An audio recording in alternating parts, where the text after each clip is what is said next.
नमस्कार, मैं हूँ राजेश श्रीवास्तव। आज बात हो रही है ओम प्रकाश राजभर की पार्टी सुभाषपा की, जो इन दिनों उत्तर प्रदेश में चर्चा का सबब बनी हुई है। चर्चा का सबब इसलिए क्योंकि सुभाषपा का इन दिनों ये कहा जा रहा था कि वो भारतीय जनता पार्टी में जा सकते हैं, और भारतीय जनता पार्टी में उनके क्यों नहीं वो जा सके, और अब वो क्यों कह रहे हैं कि अपनी रणनीति का खुलासा अगस्त के प्रथम सप्ताह में करेंगे, और क्यों उनका समाजवादी पार्टी से नाता टूटा। इन सब की एक लंबी कहानी है, और जब इस लंबी कहानी पे आप बात करेंगे तो ये साफ हो जाएगा कि आखिर ओम प्रकाश राजभर इन दिनों उत्तर प्रदेश में चर्चा का सबब क्यों बने हुए हैं। दरअसल उत्तर प्रदेश में जब पिछले दिनों ये बात तब सामने आई जब पिछले दिनों राष्ट्रपति मुर्मू का चुनाव था, और उसके बाद उन्होंने एक कालिदास मार्ग पे एक भोज का आयोजन मुख्यमंत्री के सरकारी आवास पर किया गया था, जहां राष्ट्रपति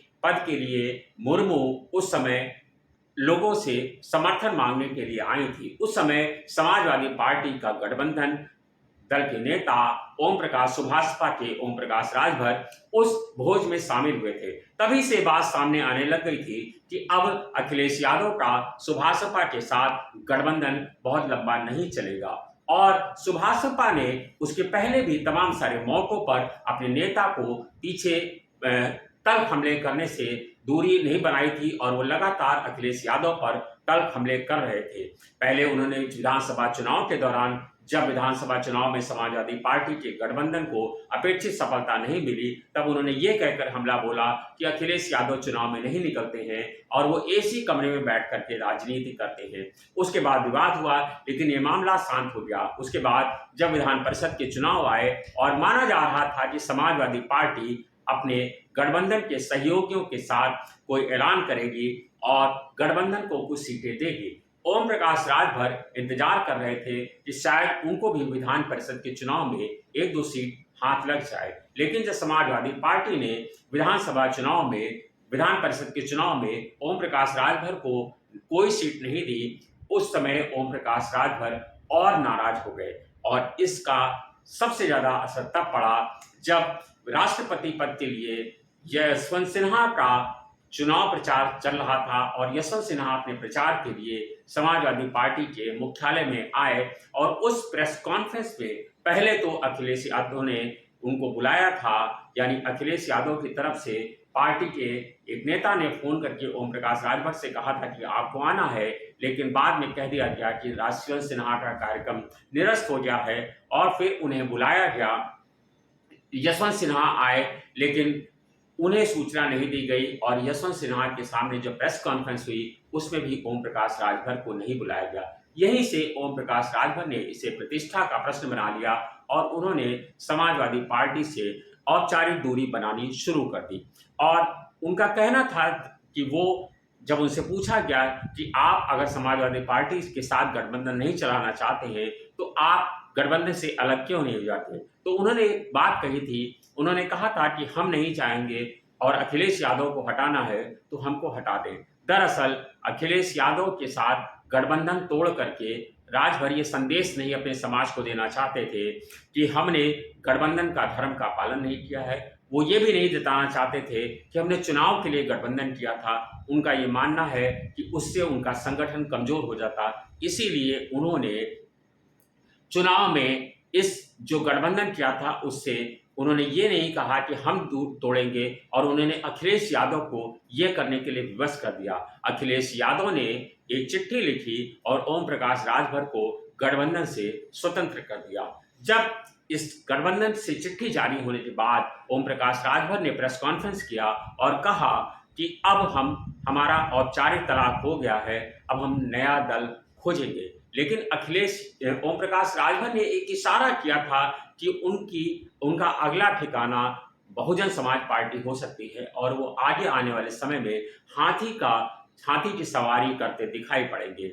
लेकिन उसके बावजूद लोगों को यकीन नहीं हुआ कि ओम प्रकाश राजभर बहुजन समाज पार्टी में जाएंगे, क्योंकि आपको याद होगा जब भदोही का नाम बदल करके संत रविदास नगर किया गया था मुख्यमंत्री मायावती के कार्यकाल में, तभी से ओम प्रकाश राजभर ने मायावती से नाराजगी के चलते दूरी बना ली थी और तभी से बहुजन समाज पार्टी का सुभाष सपा के साथ दूरी चल रही है।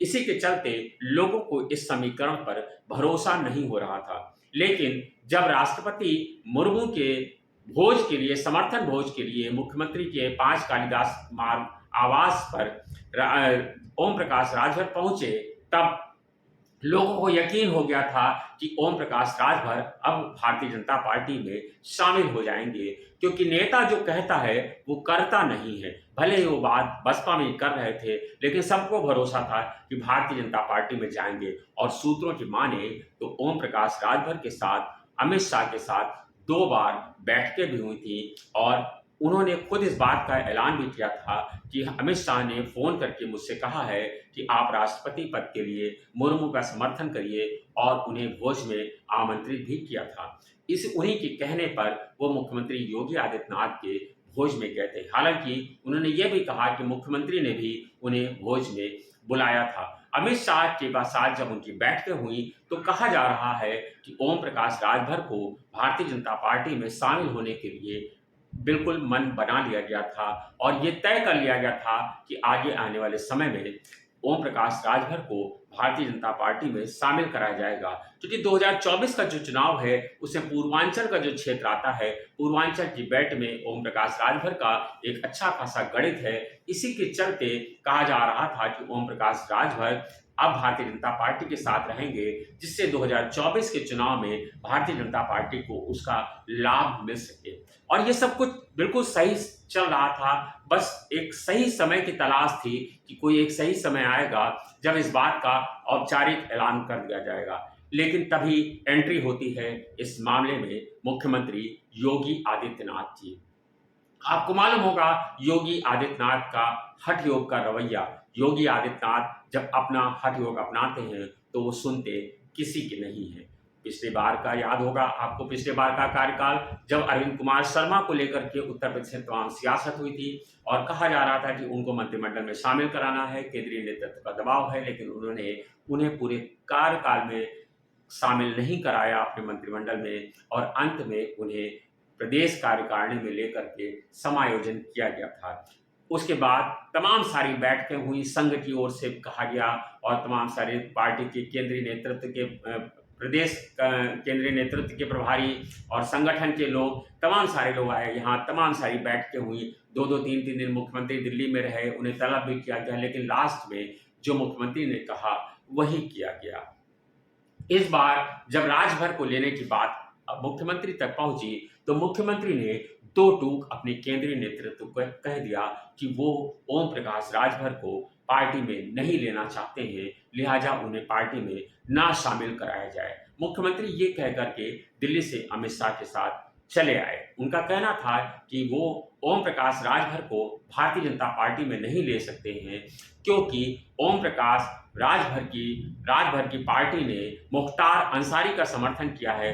उनके बेटे अभी फिलहाल विधायक हैं, हालांकि अभी वो एक मामले में फरार चल रहे हैं, पुलिस उनकी तलाश कर रही है। लेकिन वो जो पार्टी मुख्तार अंसारी का समर्थन करती है, ओम प्रकाश राजभर उसी दल के नेता हैं, लिहाजा ओम प्रकाश राजभर को योगी आदित्यनाथ ने पार्टी में शामिल कराने से साफ इनकार कर दिया। योगी आदित्यनाथ के हठ योग के चलते कहा जा रहा है कि अमित शाह ने और केंद्रीय नेता ने चर्चा किया और उत्तर प्रदेश के प्रभारी नेता जेपी नड्डा के साथ भी बातचीत हुई, जो पार्टी के राष्ट्रीय अध्यक्ष हैं उनके साथ भी चर्चा हुई।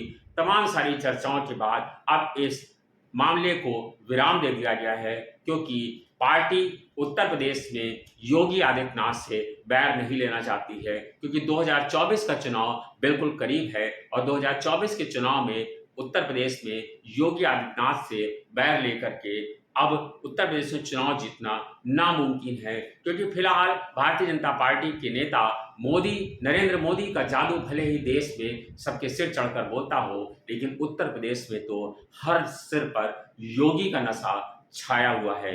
योगी का नशा हो भी क्यों ना, दूसरी बार प्रचंड बहुमत से जीतने के बावजूद योगी आदित्यनाथ का जादू अभी कम नहीं हो रहा है। हर सर पर चढ़कर योगी आदित्यनाथ का नशा छाया हुआ है और अभी भी उत्तर प्रदेश हर हर मोदी तो हर हर योगी भी कर रहा है।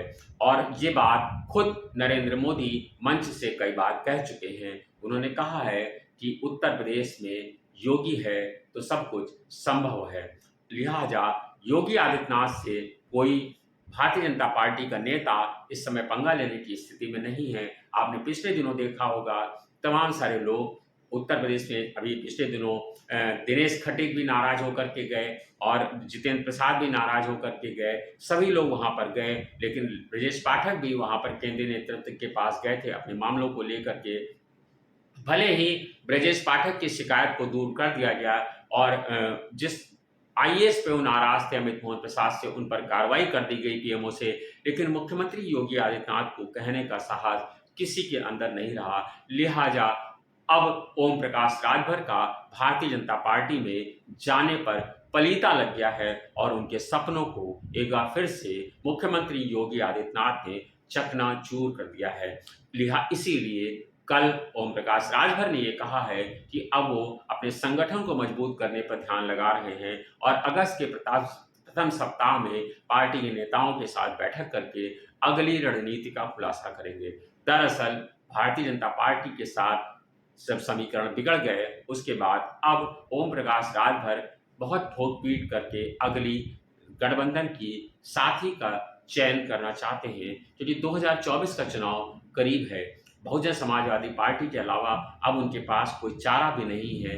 बहुजन समाज पार्टी या कांग्रेस को छोड़ करके अब वो किसी और के साथ जाने की स्थिति में नहीं है, क्योंकि और किसी के साथ जाने से उनका लाभ नहीं होगा।